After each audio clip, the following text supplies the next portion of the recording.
Greetings, men of 222. It's really great to be with you today. As you can tell, I'm in Arizona. The setting's a little different. I was going to do it outside, but I just didn't have the courage to do it. Hey, we're starting a new series today called Common Men, Uncommon Stories. And my goal is to explore the Bible for men who are like you and me, yet are used of God to accomplish amazing things. And our first character is Elijah the prophet. So what can we learn from Elijah? Referring to the manhood language, we can learn at least three major things from Elijah. His story tells us how the Israelites needed to judiciously choose between God and Baal, because not all choices are the correct choices or they're even good choices. And secondly, we can learn about what I call a mountaintop experience versus a valley experience. And then thirdly, we can learn about the fact that the best of us forgets from time to time to pray and to lean on God and to ask Him what He would have us do. Prayer is very critical, especially after a mountaintop experience. So who was Elijah? Well, he was a prophet of God. In fact, Elijah means Yahweh is God, and he lived around 850 BC. Elijah was a prophet who was chosen to speak to the northern and the southern tribes of Israel. And it is interesting to note that up until Elijah's time, the worst man who ever lived was King Omri, according to 1 Kings 16:25. Now, King Omri's son was Ahab, and you've heard that name, but he was Ahab. And Ahab became even more evil. In fact, it says in the Bible, Ahab the son of Omri did evil in the sight of the Lord more than all else who had been before him.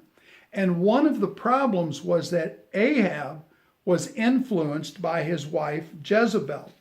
The Bible says King Ahab was married to Jezebel, and the Bible paints this picture of her. It says, "Surely there was no one like Ahab who sold himself to do evil in the sight of the Lord because Jezebel, his wife, incited him." She was a Baal worshiper, follower, and he was supposed to be a worshiper and a follower of the one true God. But he was a really evil dude.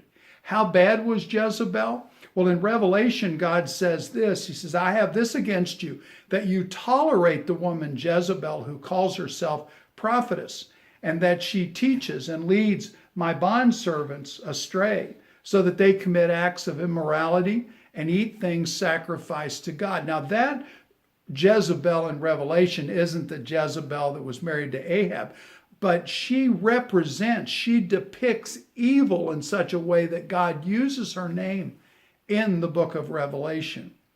And it was in this environment, imagine, all this evil, all these terrible people, that Elijah was to prophesy to Israel, led by King Ahab in the northern kingdom. So here you are, you're Elijah, and you're supposed to go and prophesy to this man that is the most evil man that ever lived. So what is the story? Well, we first meet Elijah in 1 Kings 17 when he gives this message to Ahab. He says, "As the Lord, the God of Israel lives, before whom I stand, there shall neither be dew nor rain these years," for 3 years, "except by my word." 1 Kings 17:1. Now realize, this is the most evil guy that ever lived. Can you imagine how he'd feel about that message? In most of chapter 17, the Bible tells the story of God telling Elijah to go across the Jordan River and that he's going to protect him and take care of him. That's right, that God is going to protect him and provide for him. And so while he is there, God had sent him to a brook, and he actually had ravens coming and feeding him, but the brook dried up. And so then God said, "Go to Zarephath." And when he did, Elijah met a widow who is preparing a meal that she and her son are going to eat and then basically lay down and die because there's no more food. Well, when Elijah finds that out, he says, look, God will provide, and God does by never letting the flour bowl go empty or letting the oil jar go dry. So Elijah witnesses God in action, keeping the flour bowl full, keeping the jar of oil full. He witnesses him in action.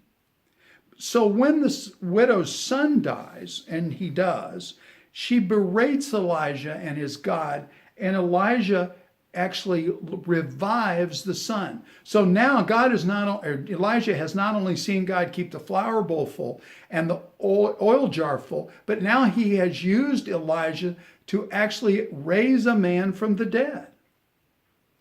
So Elijah is an eyewitness to God providing and to raising the child. Imagine what that would do for your faith if God used you to raise someone for the dead. Wow. I don't know. It'd make me feel, unfortunately, probably pretty special.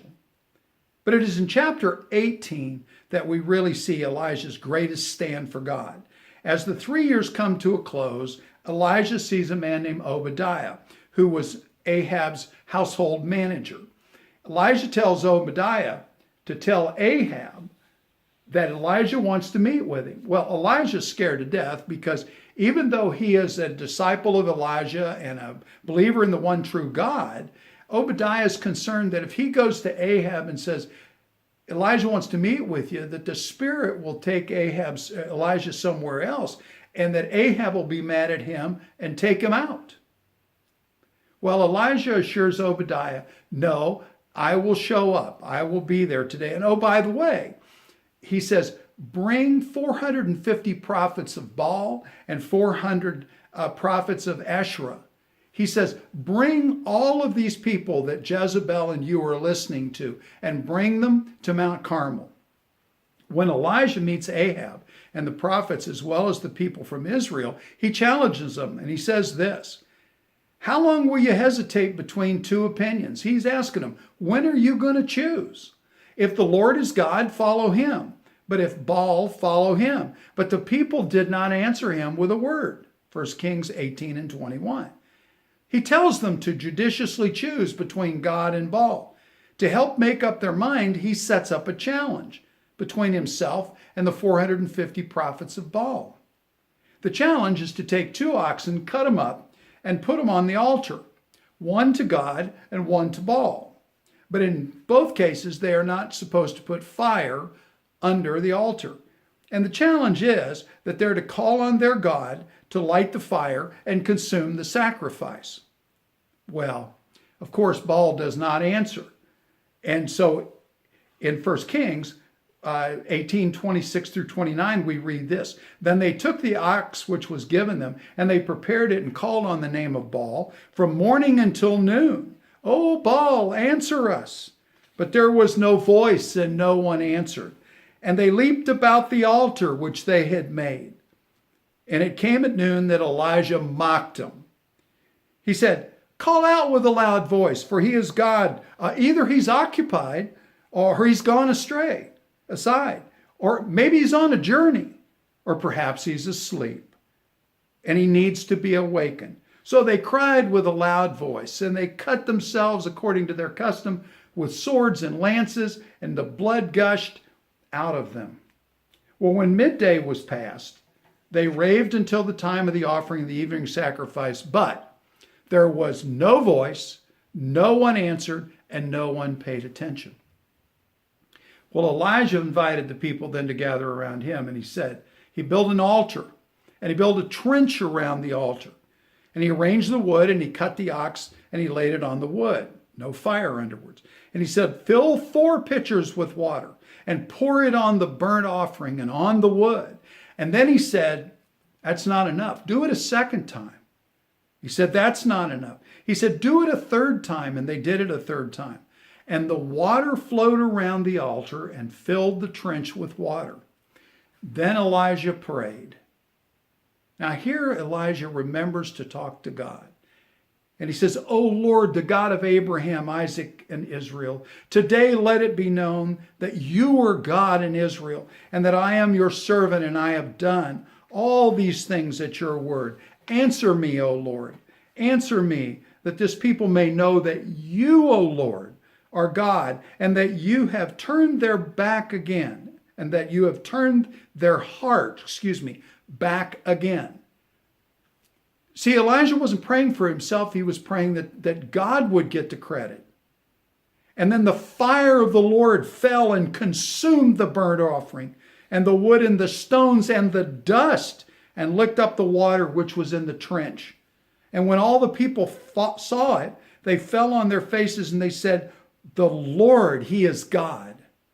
The Lord, He is God." So once again, with a demonstration from God, people believed for that moment. Then Elijah said to them, "Seize the prophets of Baal. Don't let one of them escape." So they seized them, and Elijah brought them down to the brook of the Kishon and slew them there. But look what happens next. Elijah doesn't pray.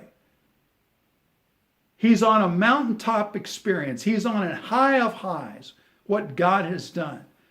But in 1 Kings 19, we read this. Now Ahab told Jezebel all that Elijah had done and how he had killed all the prophets with the sword. And Jezebel sent a messenger to Elijah saying, "So may the gods do to me and even more if I do not make you your life as the one of them by tomorrow about this time." So again, so may the gods do to me even more if I do not make your life as the life of one of them that is dead about this time. And he was afraid, watch this, and he was afraid and arose and he ran for his life. And he came to Beersheba, which belongs to Judah, and left his servant there. What happened? Mountaintop experience. Then all of a sudden the energy's gone and he kind of goes into a valley experience. And he's threatened by Jezebel. And what does he do then? He panics.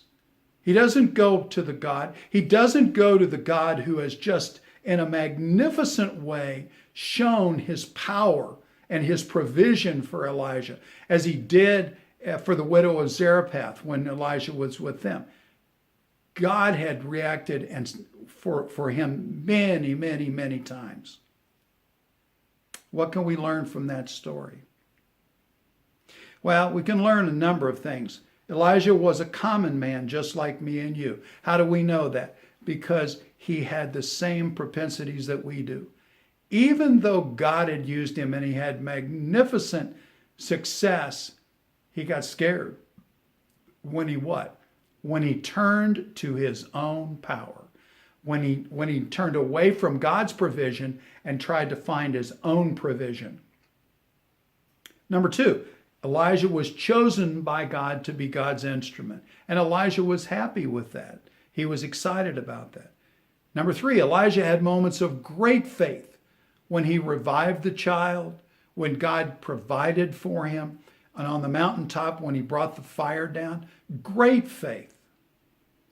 4, Elijah knew there are moments in life where you must choose between God's way and the way of the world. Judiciously choose. What is it in your life right now that you know darn well you really need to choose a different way because that is God's way versus what's going on? Is it with your children? Is it with your wife? Is it something that's going on with you purposely? Personally? Here's my point. Choose God's way. That's what Elijah was saying. 5, when we have a mountaintop experience, when we have a great faith moment, when we're really close to God, we need to be very, very careful that we don't have a valley experience coming out of that. And how does that happen? We must fix our eyes on Jesus, the author and perfecter of our faith, Hebrews 12:2. We should never give in to fear. We should talk to God to strengthen us through prayer. And lastly, we don't believe in faith for protection. We believe with faith for God's protection. John 4:4 says, "Greater is he who is in us than he who is in the world." We must never forget that. What a man. Common man, uncommon story. Just like you and I can do. Hey, see you next Saturday, Lord willing, and the creeks don't rise. Be intentional this week as you honor Jesus.